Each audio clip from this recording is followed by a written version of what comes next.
antes de nada, lo que quiero hacer es una vuelta alrededor de nuestros panelistas para que se puedan presentar, básicamente decirnos qué es lo que hacen, cuál es su posición, si están ahora mismo en Estados Unidos o no, cuándo llegaron al país, si fue por otro trabajo o el mismo que tienen ahora. Y un poco para empezar a centrar la conversación, ¿qué fue lo más difícil al llegar a Estados Unidos? ¿Y qué fue lo más útil? ¿Algún consejo que alguien dio? ¿Un manual, libro, algo que encontraron como recurso para hacer más fácil esa transición? Entonces, Pilar, empezamos contigo. Hola, buenos días a todos. Pues gracias, Olaya. Bueno, yo soy la secretaria general de la Consejería de Trabajo, Migraciones y Seguridad Social. Fui destinada a Estados Unidos en el 2017 y desde entonces pues estoy aquí en la consejería que está situada en la Embajada de España en Washington, D.C. Yo, junto con el consejero, pues tenemos nuestra competencia de cumplir con lo establecido en el Real Decreto de Consejerías. Y entre tantas cosas, podríamos decir que lo más interesante es asegurarnos de que asesoramos a la comunidad española, a las asociaciones, y en ese sentido, bueno, pues os animo a que cualquier cuestión que tengáis en relación con nuestras materias, es decir, asistencia sanitaria, prestaciones económicas, es decir, seguridad social, pensiones de jubilación, discapacidad, etcétera, y también la prestación por desempleo, pues nos escribáis al correo electrónico de la consejería. Porque además del correo electrónico con el que funcionamos muy bien para hacer esa labor de asesoramiento, también tenemos redes sociales, Facebook y Twitter, y bueno, pues de esa forma intentamos cumplir con nuestra labor fundamental, que es estar en comunicación con los españoles aquí en Estados Unidos. Por supuesto, hay más competencias, tengo más competencias, pero bueno, quizás son ya más una labor institucional, comunicación con las instituciones aquí, el Departamento de Trabajo y bueno, la Seguridad Social americana, pero lo que quizás más interesa ahora en esta charla es esa labor de asesoramiento que nos preocupa mucho en la consejería, porque muchas veces la administración le resulta difícil contactar y comunicarse con la comunidad española, ¿no? Y quizás yo, bueno, pues como estoy en el otro lado, a mí me resulta fácil entender cuáles son mis prioridades para cuando vengo aquí y no tenga tantos problemas como los expatriados cuando no perteneces a la administración. Pero también tuve problemas, también, por supuesto, todos. Es un cambio de cultura y, bueno, pues yo creo que lo fundamental para mí cuando llegué aquí en este país fue tener a mis hijos bien, que estuviesen a gusto con el colegio. Entonces eso es una dinámica que hay que entender aquí. Primero encontrar un colegio que entiendas que va a estar bien o que va a ser bueno para tus hijos, y a continuación la casa. Ese fue quizás el primer quebradero de cabeza nada más aterrizar, ¿no? Conseguir que la familia esté bien. Y luego, bueno, pues ya con los niños una vez bien, pues vas a más y vas intentando tener una vida ordenada. Pero sí, quizás eso fue lo más complicado en mi venir aquí a Estados Unidos. Y por mi parte, bueno, pues con independencia de las cuestiones que me quieras comentar, quiero ser breve porque no tenemos mucho tiempo, así que ya espero a que me hagas las preguntas que consideres oportunas. Olaya. Perfecto, gracias, Pilar. Y yo no me quiero imaginar lo que es venir con ya ese bagaje de entrada. Vicente, si nos hablas un poquito de ti, de tu experiencia. Pues sí, yo vine un poco antes que Pilar, hace como 42 años, ha hecho ya. Mi entrada fue directamente a los NIH, en Bethesda, donde vine con la intención de quedarme un año, porque quería hacer oposiciones para volver a España y me pasé. Mi primera estancia en Estados Unidos fue bien simple. Tuve la suerte de haber estado antes en Inglaterra, con lo cual aprendí inglés, y luego tuve que olvidármelo aquí, pero eso no fue ningún problema, porque ya sabes que aquí el inglés es un poco más relajado. Tuve la suerte de que en el mismo piso del edificio 10 del NIH había unos españoles a los que yo ya conocía, que encima venían de la Universidad de Salamanca, donde yo estudié. Yo soy manchego de pura cepa, pero me fui a estudiar a Salamanca. Y entonces, entre esa gente que ya llevaban aquí algún tiempo y luego que me contacté con la comunidad española, que todavía no estábamos organizados, la verdad es que no me fue muy difícil. Fue más difícil después, cuando en lugar de volver a España decidí, bueno, no decidí, conocí a la que hoy día ha sido mi mujer por 40 años y entonces me quedé aquí el añito que viene, por el que viene se convirtió en toda la eternidad y entonces el problema fue que yo vine con el visado famoso de la J1, que tenía lo de los 2 años de compromiso, de retorno a tu país, etcétera, etcétera, etcétera. Y a mi mujer, que es peruana, había venido independientemente con su J1 también. Con lo cual, una vez que nos casamos y que tuvimos nuestra hija, se convirtió todo en J1 multiplicado por 2, porque claro, queríamos quedarnos aquí. ¿Ya? Entonces, en aquella época, además, era bastante complicado que te cambiasen dentro del gobierno. Ella también trabajaba en NIH. Así que la consecuencia fundamental fue que tuvimos que irnos del NIH. Y ahí es donde yo aterricé en Georgetown University, donde no recibía mucha gente así con J1 que se quedaran y se la querían cambiar a la famosa H1B. Y entre el profesor Smulson, que me ayudó muchísimo a quedarme, y yo pusimos juntos un packet que durante por lo menos 15 o 16 años después fue utilizado como modelo para todos aquellos que querían cambiar de la J1 a la H. Por lo demás, excepto que nos quisieron echar del país, que tuvimos que gastarnos por la paga de muchos meses en abogados, etcétera, etcétera, etcétera, para conseguir quedarnos, al final nos conseguimos quedar y aquí sigo. Y he sido testigo y ayudante y colaborador y consejero de muchos españoles que han pasado por mi laboratorio y fuera del laboratorio. Y por si acaso alguien no lo sabe, soy de los socios fundadores de ECUSA. El primer tesorero. Muchas gracias, Vicente. Y gracias por fundar ECUSA, entre otras cosas. Gracias. Y me alegro que pudieras quedarte, un superviviente del sistema de inmigración de Estados Unidos. Efectivamente. Y finalmente, Carmen. Bueno, pues yo llegué en el 2012, acababa de leer la tesis y fui a Nueva York de primer postdoc. Estuve primero en Cornell, me vine sola, no conocía a nadie, tampoco tenía pareja, entonces me fui completamente sola a Nueva York y estuve primero 2 años y medio de postdoc en Cornell y luego estuve 5 años de postdoc en Columbia. Y en el 2018, embarazadísima de 7 meses, cogí el avión de vuelta en el límite, de vuelta a Europa, a Lisboa, donde estoy ahora, que sigo de postdoc en el Instituto de Medicina Molecular en la Universidad de Lisboa.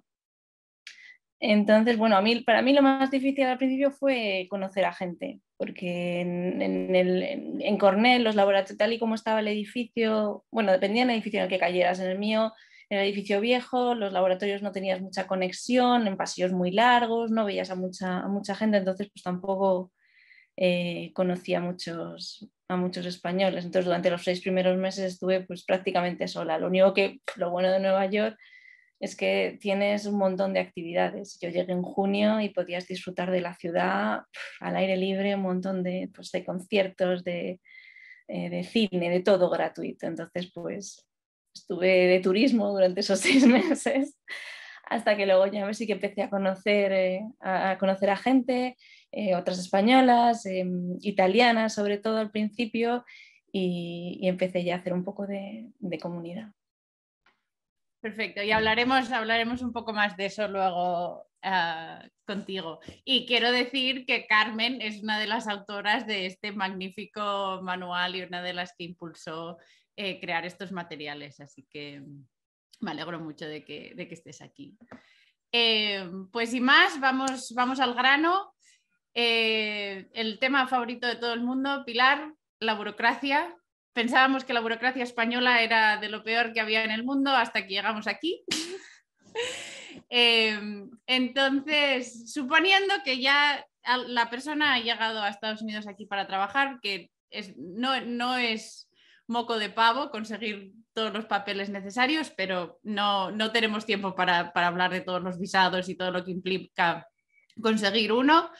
La persona está en Estados Unidos. Día 1 a día 30 de la estancia, ¿qué trámites son imprescindibles como español nada más llegar al país para trabajar? Bueno, vamos a ver, como español, pues aparte de venirse con el manual de CUSA leído, porque aunque has dicho que es extenso, tiene una información bastante clara y concisa dentro de lo que son las cosas y abre mucho los ojos, yo creo que a los expatriados. Bueno, lo primero de todo como español es que hay que registrarse en el consulado y quizás es lo último que se haga o no se haga.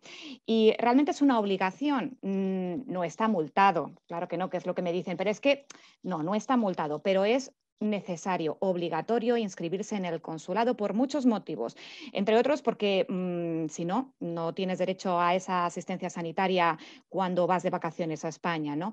O bien una prestación por desempleo en el retorno, o cuando haya cualquier problema, accidente, tornado, es decir, hay que inscribirse en el consulado.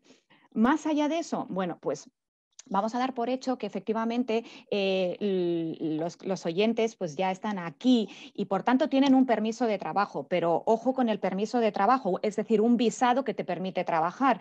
Si vienes con ello debajo del brazo, fenomenal, pero el cónyuge tiene que asegurarse, si quiere trabajar, que tiene ese permiso de trabajo válido para esta persona. Entonces, si no, bueno, pues para poder trabajar en este país, al contrario que ocurre como en otros, como por ejemplo Canadá, tú tienes que tener un permiso de trabajo autorizado por el USCIS, el USCIS, y a continuación ya te pones a buscar trabajo. Por lo tanto, es necesario.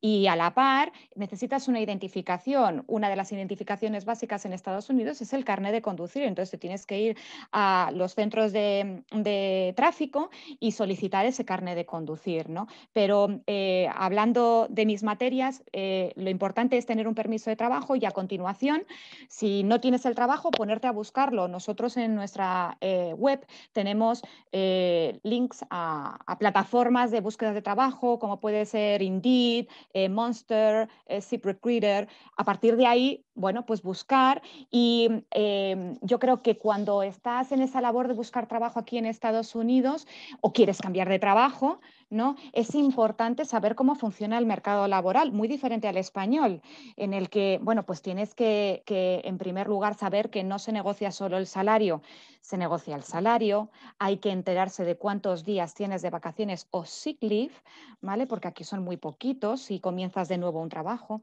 Y por supuesto, los beneficios. La empresa, ¿qué te ofrece de beneficios? Es decir, tenemos, por una parte, los impuestos y las cotizaciones a la Seguridad Social americana, que son obligatorios, y al Medicare, pero luego la empresa tiene esa opción de darte beneficios, contribuir a un plan de pensiones privado, de discapacidad y, por supuesto, algo súper importante, hay que enterarse que seguros de sanidad, de asistencia sanitaria te están ofreciendo y con qué cobertura. Es fundamental. Ya sabéis que aquí la asistencia sanitaria es la más cara del mundo, por lo tanto eso tiene que estar bien concretado y negociado en el contrato. Eso es fundamental desde el punto de vista laboral, que venimos aquí a trabajar. Y claro, además, bueno, pues se puede extender esa cobertura de asistencia sanitaria o ese seguro a un seguro dental, a un seguro de visión, que también los ofrecen las empresas. Entonces, cuando vayáis a contratar o vayáis a contactar con un empleador, os vayan a contratar, esto es fundamental. Hay que tener una percepción de la realidad estadounidense y saber lo que hay que exigir al empleador.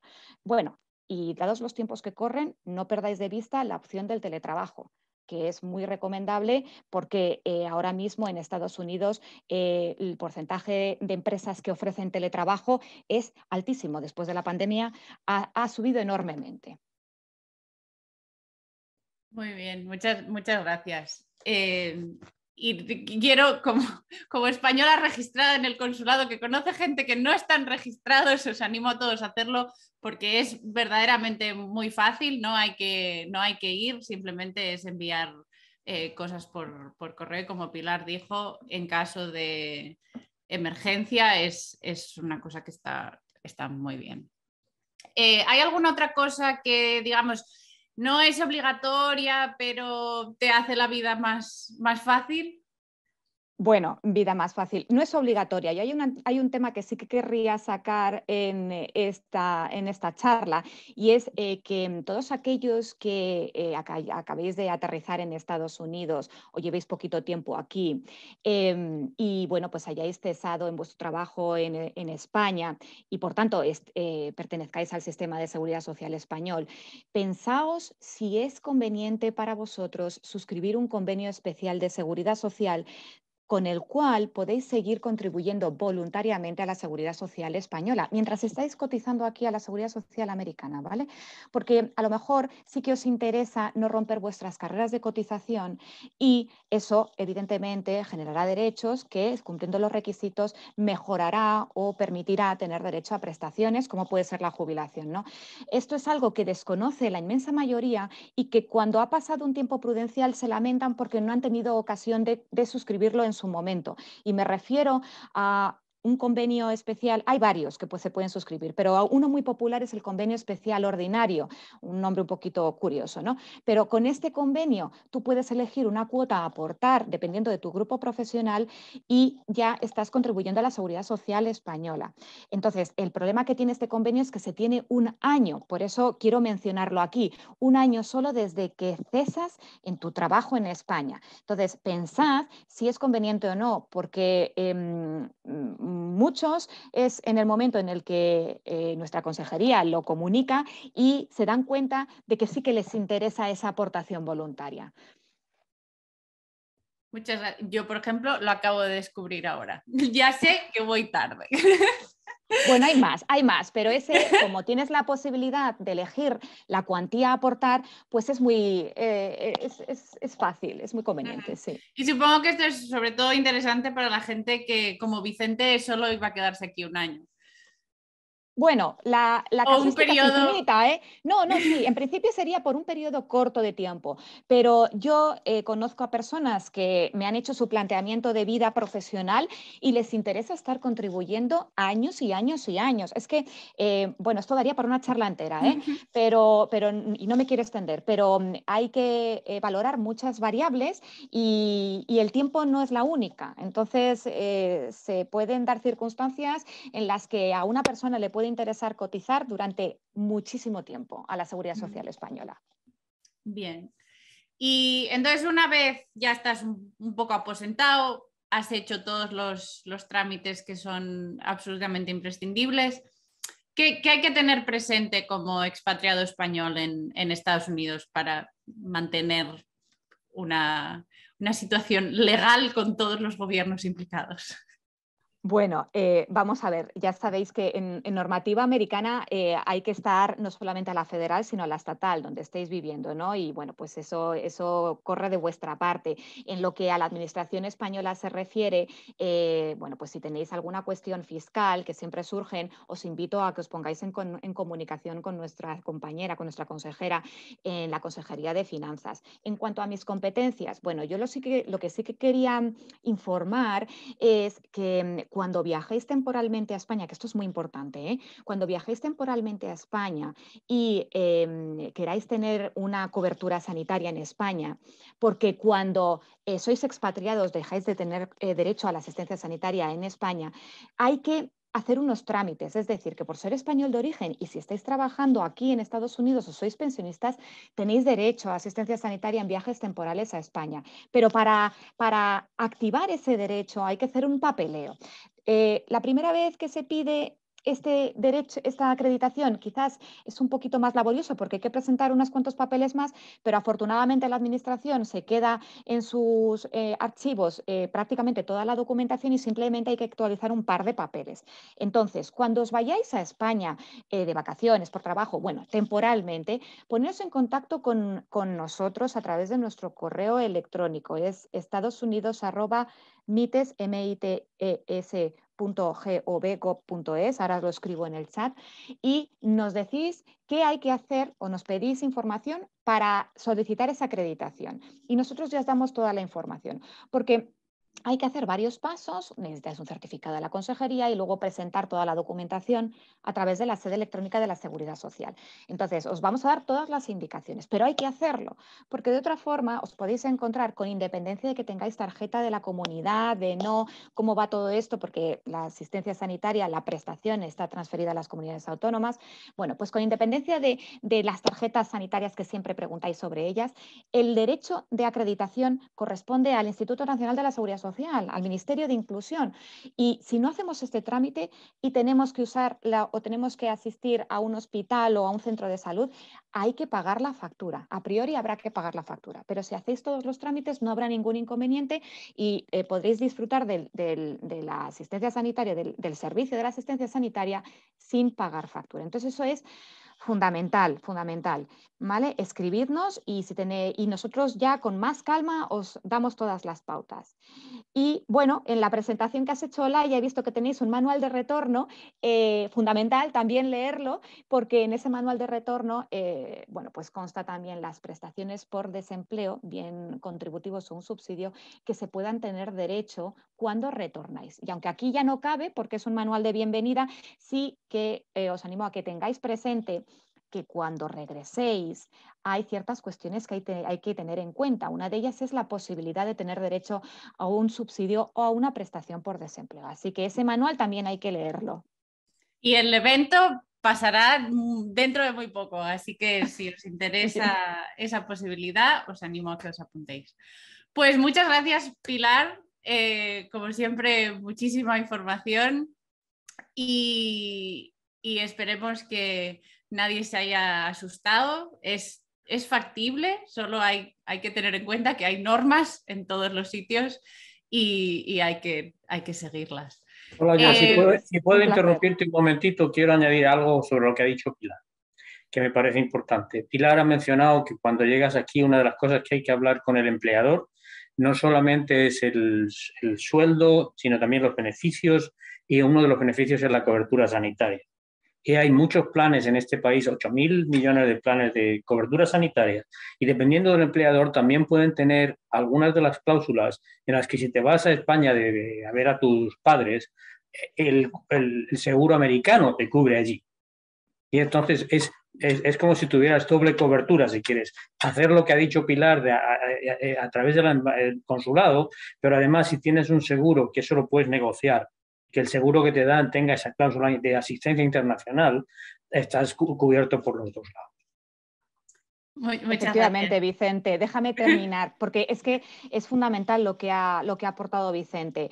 Y quiero decir que la Administración y en concreto la comunidad autónoma que corresponda estará infinitamente agradecida que se haga uso de ese seguro privado en vez de recurrir a los fondos públicos de esa comunidad autónoma. Así que sí, efectivamente. Muy bien. Pues Vicente, vamos a empezar contigo. Como dijiste, llevas 40 años en 42. En Estados, 42 años en Estados Unidos. ¿Cómo es el mundo investigador, académico? Y ya sé que, dado todo el tiempo que llevas aquí, la visión del mundo académico español puede estar lejos, pero en cuanto a cultura, los españoles somos especiales, los americanos también. ¿Hay algún punto de choque? ¿Cuáles son los no inconvenientes, pero potenciales problemas que un español se puede encontrar al aterrizar en el mundo académico estadounidense? El principal problema en muchos de los casos que yo he visto es el no haberse preparado convenientemente para hablar el idioma del país al que vas. ¿Okay? Entonces, yo he tenido en mi laboratorio mucha gente que han venido de España y de otros sitios donde lo del inglés, pues saben menos inglés que el que yo sabía cuando llegué a Inglaterra, que era cero. Entonces, en casos como el mío, por ejemplo, lo que pasa es que vienen con la convicción de que si yo hablo castellano, pues entonces no va a haber problema ninguno. no, porque yo no estoy todo el día con ellos. Entonces tienen que abrirse a hablar en inglés. Yo creo que ese es fundamentalmente el problema. En cuanto a la dinámica en el laboratorio, no creo que ninguno de los que han pasado por mí, ni yo los tuve, ni los que han pasado por mi laboratorio los tengan, porque la dinámica es una dinámica, si quieres, no sé cómo está España ahora mismo en cuanto a dotaciones económicas para trabajar en los laboratorios, pero una de las cosas que a mí me impresionó increíblemente fue que yo venía de un laboratorio en el Salamanca, donde era, por cierto, en aquella época uno de los mejorcitos del país, y donde llegó un momento en que el catedrático tuvo que poner una nota que cualquier cosa que fuera más cara que el cloruro sódico tenía que recibir un permiso especial con su firma para poder pedirlo. Llegué aquí y en los primeros meses en el NIH yo tiraba todos los días, por cierto, en aquel laboratorio teníamos un número de tubos asignados de cristal, que en aquella época no había plástico, en el que tú te lavabas tus tubos al final del día para tenerlos listos para el día siguiente. Yo llegué acá al NIH y me encontré con que todos los días tiraba materialmente a la basura unos 600, 800 tubos de cristal chiquititos. O sea, en ese sentido, el choque, si quieres, es, aquí se tira mucho. Y de hecho ha habido gente que sé que ha llenado cajas con cosas usadas y luego se las ha llevado a sus países, no necesariamente España. En cuanto a la dinámica, no la veo muy diferente. O sea, lo que tienes que hacer es estar convencido de lo que estás haciendo es lo que te gusta. Y si realmente lo que estás haciendo es lo que te gusta y estás feliz con lo que te gusta, te va a dar lo mismo. Lo que sí es importante, me parece, también es mantener un equilibrio entre la dedicación al laboratorio, que yo estimulo, y el tener una vida fuera. Porque si no hay ese equilibrio entre unas actividades y las otras, la cosa no va a funcionar. Cuando vienes aquí, si vienes de postdoc, por ejemplo, nadie te va a pedir que te pongas a escribir grants ni cosas de esas. Y te vas a poder dedicar 100% al trabajo en el bench, en la pollata, que es lo que a mí me gustaría poder seguir haciendo, pero hace ya tiempo que me convertí en un burócrata que solo escribe. Tienes todas las facilidades del mundo. En centros como, por ejemplo, en la Universidad de Georgetown, hoy día es como el NIH que yo encontré. Hay una diversidad increíble en cuanto a en cuanto a gente de muchísimos países, de muchísimas culturas, la posibilidad de intercambiar con gente de todos los modos de pensar, religiones, todo, absolutamente todo es increíble, a pesar de que se supone que es una universidad católica, apostólica y romana fundada por los jesuitas, pues precisamente por lo que somos jesuitas, somos mucho más abiertos que otros muchos centros. Tenemos en nuestro sitio, por ejemplo, tenemos la ventaja de que el NIH está a 20 minutos en coche, y si tienes un amigo de los que hiciste en su momento, pues cualquier cosa que necesites te la van a dar. Y no sé si sabéis que cuando alguien acaba anunciando una pieza de equipo en las revistas, el NIH ya tiene 4 o 5. ¿Entiendes? A la hora que lo empiezan a vender ya lo tienen allá. O sea que en ese sentido estamos muy bien. Y en Washington, D.C., por ejemplo, que es lo que yo conozco porque nunca he salido de aquí, actividades para hacer fuera, tienes conciertos, tienes teatro, tienes una de las poblaciones con mayor número de bares y restaurantes per cápita. O sea, la ciudad como tal es absolutamente increíble. Y la gente es abierta. Hace algunos años quizá te miraban más como un extranjero y ahora ya somos todos un poco más globales y eso ayuda mucho a la dinámica en el laboratorio. Sí, bueno, y una cosa que también acabas de mencionar es el acceso a la cantidad de charlas y diferentes talleres de formación de una u otra cosa. Así que eso es, la verdad que es una ventaja, sobre todo en los grandes centros. Pero tienes que tener mucho cuidado porque si te dedicas a hacer esas cosas, al final no trabajas en el laboratorio. O sea, ha sido un punto yo no soy, ni nunca lo he querido ser, uno que obliga a la gente a trabajar ni a la hora en que llega ni a la hora que se va. El que no quiera trabajar en su tema, en tanto en cuanto a mí no me haga perder un grant, no hay problema ninguno, es su carrera, ¿entiendes? Si estás suficientemente loco, entre comillas, como para dedicarte a la ciencia y no quieres trabajar, eso sí que realmente es incomprensible. Pero si te vas a dedicar a ir a todos los seminarios que hay, es que no puede ser. Es que es imposible. Es inviable. O sea, y no es nuevo. O sea, yo también cuando llegué me dieron un papelito amarillo en el NIH y lo venía por los dos lados era tamaño folio, que aquí en Estados Unidos algo tamaño folio es un poco raro. Y por los dos lados estaba escrito con una letra bien chiquitita y era la lista de seminarios de esa semana en el NIH. ¿Okay? Ahora ya creo que no caben en un papel y tiene que ser todo online. Hay que tener mucho cuidado, porque también hay muchos seminarios que realmente tampoco tienen por qué merecer tanto la pena. Hay que ser bastante selectivo en ese sentido. Sí, sí. Entonces, en cuanto un tema muy, muy mundano, vienes a trabajar, vas a cobrar un sueldo. ¿Puedes hablar un poco sobre, siendo español, cuáles son las maneras más comunes de tener este sueldo en el mundo académico? Las maneras más comunes de tener un sueldo en el mundo académico. Bueno, pues depende del tipo de trabajo que tengas en el mundo académico. En el mundo académico, imagino que hay un momento en que hasta que llegas a tener la calidad o el tipo de lo que podríamos llamar faculty, son dos mundos. O sea, uno es antes de ser faculty, que es cuando estás a nivel de postdoc, por ejemplo. Todavía no es un faculty, pero generalmente la mayoría de las instituciones, ese sueldo sí va a depender de lo rico que sea tu PI, en cierto modo. Pero si asumiendo, digamos, un PI de los de andar por casa, la fuente general o el nivel general de sueldo para un postdoc, la mayoría de la gente va de acuerdo con lo que dice el NIH. Si tú en este país una de las cosas que está más clara es que cuando estás en el extramural, es decir, trabajas fuera del NIH, vas a tener que sobrevivir a base de pedir grants. Y cuando pides los grants, vas a pedir el sueldo de tu gente. Y el sueldo de la gente va a estar de acuerdo con lo que el NIH te permite pedir. ¿Okay? Entonces, para un postdoc, ellos te dan una escala de acuerdo con lo que le pagan ellos a los postdocs en el intramural. ¿Okay? Entonces, la mayoría de la gente lo que hacemos es respetar esa escala como mínimo, y si encima tenemos grants, que nos lo hemos conseguido aparte y tenemos más dinero, se puede subir de manera correspondiente. A nivel de postdoc, por ejemplo, ya existe, digamos, el sueldo y además una serie de beneficios, asistencia médica, una serie de cosas que ya van incluidos ahí. Cuando te pasas a convertir de postdoc en el primer escalón de faculty, que sería lo que le llaman aquí un instructor, entonces obviamente el sueldo aumenta, pero tampoco tienes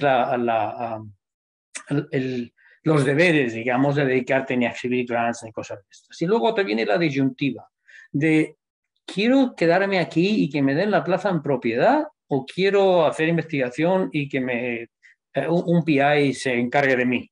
Entonces, yo no sé cómo será en otras instituciones, imagino que es parecido, pero en Georgetown tenemos los dos tracks, las dos ramas, la de que vas a que te den la plaza en propiedad, que es lo que se llama el tenure track, y el research track. Y luego ahora ha aparecido hace relativamente poco lo que le llaman el educator track, es decir, que no tienes incluso que dedicarte a hacer investigación, puedes dedicarte a dar clases y ese tipo de cosas. Si te dedicas al tenure track, se supone que admites y aceptas el riesgo de que no te den el tenure en cierto tiempo, por lo cual te tienes que empezar a matar, a escribir grants y a hacer un montón de cosas, y tu sueldo va a pasar a depender, en cierto modo, de lo exitoso que seas en ese campo. Si te dedicas, al research track, entonces vas a depender de alguien, como ese PI, y vas a tener la ventaja de que no tienes obligación de dar clases ni participar en actividades administrativas en comités, y que todo lo que tienes que hacer es investigación. Dura o no dura, pero investigación. Puedes disfrutar a tope. El riesgo es que el PI se quede sin dinero y que entonces tú te tengas que buscar un PI nuevo, con lo cual puedas pasar de la historia A a la historia B sin más remedio. Tú estabas enamorado de trabajar en levaduras y ahora tienes que acabar trabajando en oncogenes, por ejemplo. Dos palabras que se me han venido a la cabeza así por milagro. Pero el sueldo, en cierto modo, está equilibrado a los años de servicio, está equilibrado a los rangos de sueldo, generalmente con el NIH como modelo, y en tanto en cuanto produzcas, no hay problema en conseguirlo. Sí, sí. Sí, más que nada, yo creo que mi impresión también es que mucha gente cuando llega está bajo el paraguas de su PI, porque como extranjero hay muchas becas que están prohibidas para nosotros como beca personal. Entonces eso sí que hay que moverse más. Si quieres tener la independencia de tener tu propia financiación es un poco más pero incluso, perdona otra vez que te interrumpa, pero incluso ciertos grants, incluso del NIH, hasta que no tienes cierto nivel y tienes cierto estatus a nivel de visado y demás, no puedes pedirlo. Sí, verdaderamente. Y sí que quiero hacer el inciso de que sí que es verdad que muchas instituciones se acogen esto es lo que el NIH dice, pero en general no hay motivo porque no puedan pagar más y hay algunas instituciones, yo lo sé por experiencia personal de donde yo hice el postdoc, que tienen mínimos más altos para la categoría de postdoc que lo que es el NIH y esto es algo que recomiendo que la gente lo mire porque no es lo mismo vivir con $52.000 en ciertas partes del país que vivir en una gran ciudad. Entonces esto es algo que hay veces que lo dejamos de lado, pero verdaderamente puede tener implicaciones importantes. Estoy absolutamente de acuerdo contigo porque también conozco instituciones en las que van por debajo, porque no te castiga, el NIH no te castiga, te das menos. Pero yo me quedé maravillado cuando fui a dar un seminario a una institución que se mantendrá anónima y me contaban lo que le pagaban a los postdocs y decía, oye, ¿y no se van? Claro, porque es que me parecía incluso tremendamente abusivo. O sea, hay que explorar todo eso antes de. Sí. Pues bueno, voy a pasar con Carmen para asegurarnos de que hablamos con todo el mundo y luego al final, si nos sobra un poco de tiempo, podemos hacer una última ronda de pensamientos finales. Carmen. Un momento, Laia, si me dejas, sí. Cuando estuve en Columbia en los últimos años, porque creo que era un movimiento que estaba ocurriendo en varias universidades, estaban creando sindicatos. Es algo en Estados Unidos, sindicatos, es un poco ahí. Están sindicados ya. Sí. Y los de Georgetown también. Y entonces a través del sindicato sí que puedes conseguir que tu contrato sea mejor, que tengas un salario más alto, que el seguro sanitario sea mejor, que tengas más beneficios de, digamos, familiares, de parental leave y todas estas cosas. Entonces, eso es otra información que se puede buscar y que puede ser interesante. Sí. Y yo creo que en general es muy importante mirar todas estas, porque todo el mundo llegas aquí, está súper ilusionado con el proyecto y la ciencia y quiero trabajar con este grupo, pero todos estos otros factores no son menos importantes y pueden hacer que a largo plazo el balance neto se modifique significativamente y es algo que hay que tener muy en cuenta a la hora de escoger el lugar en el que se va a venir a trabajar y no únicamente la ciencia, porque hay millones de laboratorios en los que trabajar que trabajan con temas similares y no necesariamente es mi alma gemela este laboratorio. Pero bueno, pasamos al tema de comunidad y qué otras cosas se pueden hacer como recién llegado para intentar como complementar el trabajo que venimos a desarrollar, ya sea en el mundo académico o no. Que mencionaste antes un montón de actividades gratis en el verano de Nueva York. Puedes darnos un poco más detalles de qué cosas hiciste tú al llegar, que viniendo sola entiendo que tenías mucha motivación para encontrar todas estas otras cosas que hacer. Pues bueno, eso es claro, la verdad es que depende mucho de la ciudad a la que vayas, que pues eso también es una cosa a poner en la balanza a la hora de escoger el postdoc.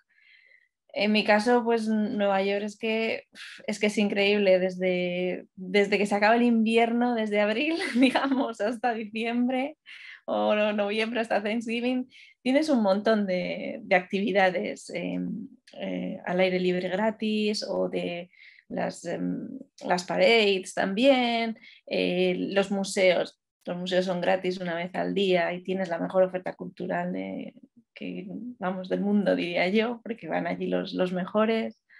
A nivel de que, bueno, a mí me gusta mucho la música, entonces pues conciertos, la ópera, tienes formas de conseguir entradas muy reducidas y muy asequibles. Entonces, ofertas de ocio es un poco pues buscarlas porque es que las hay ahí.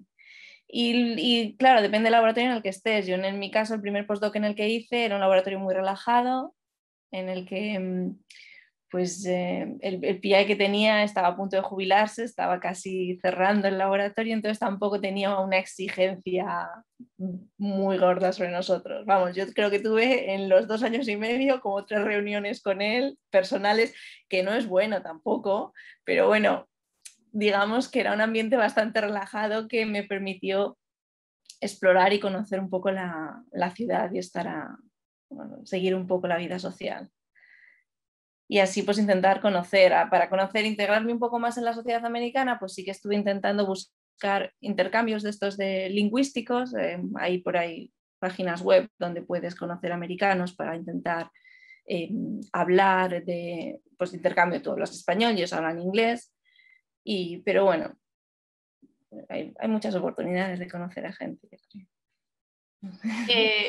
creo. ¿Cómo viviste el intentar integrarte y conocer gente? ¿Fue más fácil, más difícil de lo que te pensabas inicialmente?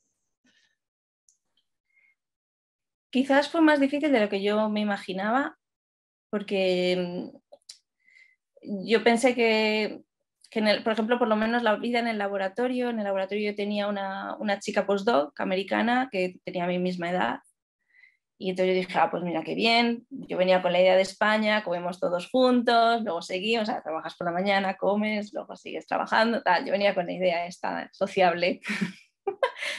Y nada, y cuando llegué allí me di cuenta que no, que allí cada uno comía a su bola de cara a la pared y sin mucha socialización tampoco, con lo cual pues ya ponte tú a plantear vamos a hacer algo esta tarde, no.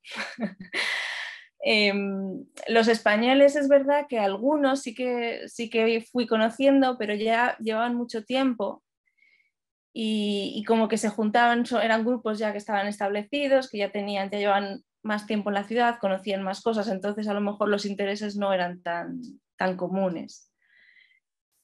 Pero bueno, pues poco a poco conoces a gente que ha ido llegando, que es reciente, que está por descubrirlo todo y encajas mejor con ellos. Y bueno, entre otras cosas, a ciencia cierta que te encontraste CUSA. Sí.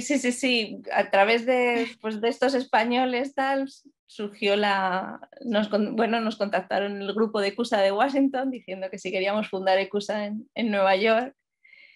Y claro, pues la verdad a mí me pareció muy buena idea, porque yo lo primero, cuando me fui a Nueva York y me dieron el contrato, yo estando en España, que yo firmé, yo vi el salario, me parecía altísimo comparado con lo que estaba yo cobrando en España, pero digo, yo me voy a Nueva York, ¿cuánto me va a costar el alquiler?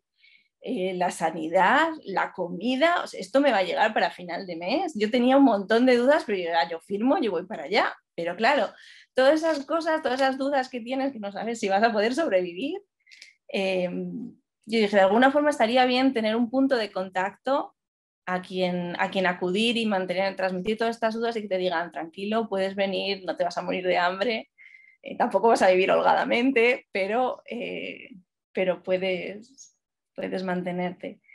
Y eso, junto con distintos problemas que te vas encontrando, porque según vas viviendo allí, pues empiezas al año, te vienen las tasas. Otro gran problema, ¿cómo hago yo los impuestos aquí?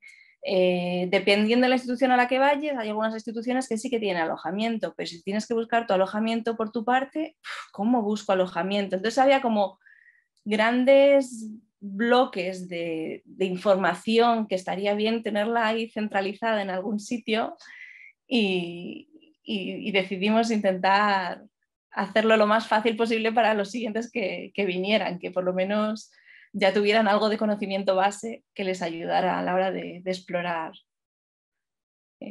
la vida en Estados Unidos. Sí, sí, verdaderamente fue un trabajazo y yo cuando estaba en España todavía encontré Cusa, encontré el manual, me lo leí de pe a pa y yo tenía mi listita de las cosas que tenía que hacer nada más llegar, o sea que para mí fue inmensamente, inmensamente útil. Y también que es una manera de dar a conocer la asociación en general y dar esa pequeña entrada a tener ya una comunidad que está preparada para recibirte.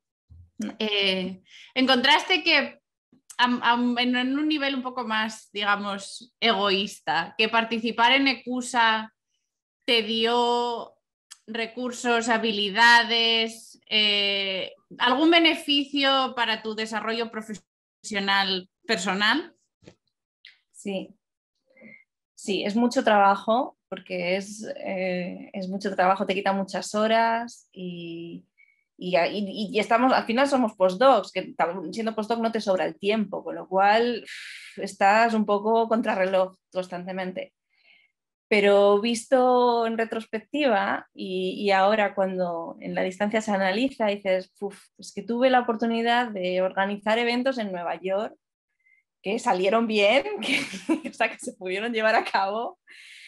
O sea, hablar con las charlas que teníamos de divulgación, pues tienes de distintos campos de la ciencia que puedes tener contacto con todo eso.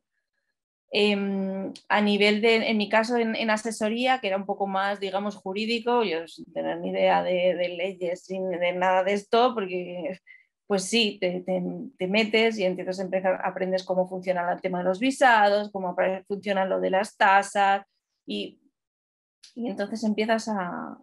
Yo creo que es muy buena oportunidad. Y luego, bueno, pues si te quieres dedicar un poco más a diplomacia científica, un poco más como salida alternativa a la ciencia, si decides dejar el bench, yo creo que es muy buena plataforma también. Entonces...